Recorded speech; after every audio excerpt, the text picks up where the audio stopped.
چې کله اذان وشي او تاسو دکان کې ناست یې نو تاسو ته پته نه وي دا د آخرت د ګټې ټیم شروع شي. د پورې د دنیا ګټه وه او په دغه ټیم کې مؤذن وي حی علی الصلاة حی علی الفلاح، جمعات ته راشه ای دکاندار راشه د آخرت د ګټې ټیم دی شروع دی.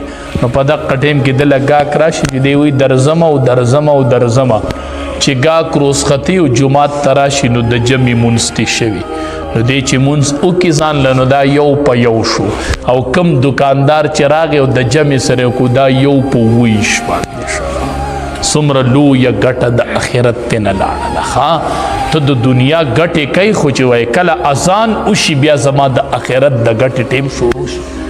دنیا به ګټو خو د آخرت نه به لاس نه ینځو که نه. د آخرت بیلات خو به نه کوو که نه.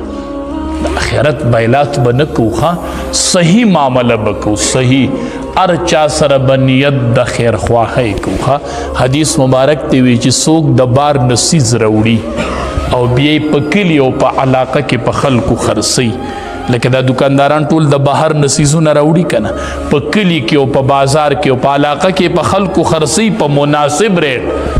نبی علیہ السلام فرمایي رب العالمین وی چې دې دکاندار له به رزق زه ورکوم. دې د نورو خلقو د رزق ذریعه جوړه شوې ده، د ده به رزق نه بندېږي، دله به زه رزق ورکوم. دې د خلقو د رزق ذریعه ده، الله به د ده رزق نه بندوي ښه چې د ده نه خلقو ته خیر رسي. نیت د خلقو د خیر کوي.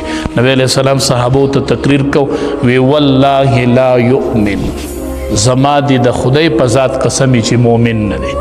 بیا وی والله لا یؤمن، زما دی د خدای په ذات قسمی چې مؤمن نه دی. بیا وی والله لا یؤمن، زما دی د خدای په ذات قسمی چې دا مؤمن نه دی.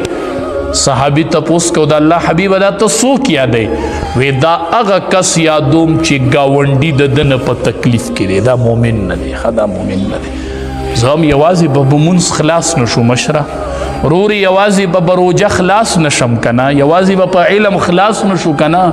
دا معاملات دي، دا به د ګاونډي سره جګړم تا ته پیش کیږي. په قیامت کې به ګاونډي د ګاونډي سره جګړم کوي.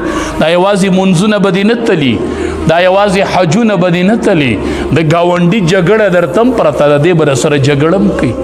الله مخې ته به دې ګاونډي له د جګړې جواب هم ورکوي که خبره ده. څومره چې یو دکاندار صفا معامله کوي دومره کاروبار هم ښکلی چلیږي، دومره کاروبار هم ښکلی چلیږي. الله وله ښکلی حلال او پاک رزق الله درکوي، ولې حرام رزق کوي؟ او بل دکاندارانو ته وایم ای دکاندارانو